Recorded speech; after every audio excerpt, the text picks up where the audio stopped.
G'day. I would like to bring to your attention two very important prayer calls for religious freedom and revival in our nation. Cardinal Francis George, a Christian leader in Chicago, said in 2010, "I expect to die in bed. My successor will die in prison, and his successor will die a martyr in the public square." You might think that is extreme, but I was talking to a friend of mine who is a barrister and has represented the case for religious freedom in the High Court of Australia. And he said to me, in a serious but joking manner, "Warwick, we shall have to start building the catacombs." Again, I was talking to a religious leader just last year. He's a denominational leader, in fact an archbishop in a major denomination. And he was telling the story how he went to visit a chaplain, one of his denominational chaplains in a jail. And he said to him, again, a joke but quite serious, "You know, I might be doing prison ministry with you, but from behind the bars instead of outside the bars." We are facing an unprecedented assault on the church. The media is very hostile to people of faith and to things of faith. We are facing also a new type of warfare, and it's called lawfare.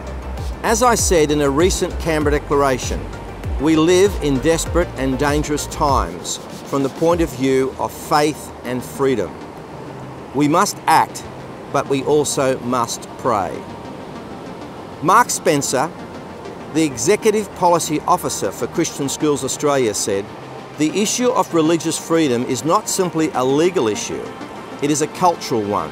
We need revival. Thank you for your prayers, but don't stop praying."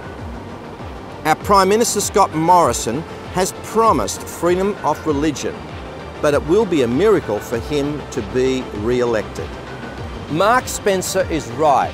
We need a sovereign visitation of God. Even to get Scott Morrison, who is a godly Prime Minister, re-elected in itself will be an amazing miracle. We need God in our nation, in our schools, in our universities, in our businesses, and we need to see that national transformation take place right through our whole societal fabric. Jesus said, "With man, this is impossible, but with God, all things are possible." That's why I again remind you of the Indigenous-led Freedom Breakthrough Prayer Call for prayer for our nation on Australia Day, led by Pastor Norman and Pastor Barbara Miller. Come to Canberra or pray at home, but be part of it in one way or another. Secondly, we ask you to consider taking part in a 21-day fast for freedom, a fast for religious freedom and for revival for our nation. This 21 days of fasting for freedom is inspired by the Australian Christian Church's denominational call for prayer and fasting from Monday the 28th of January to Sunday the 17th of February 2019. Join us in whatever way you are able, knowing that only Jesus Christ can truly set us free. As Pastor Bruce Lindley said, corporate prayer and fasting shifts nations.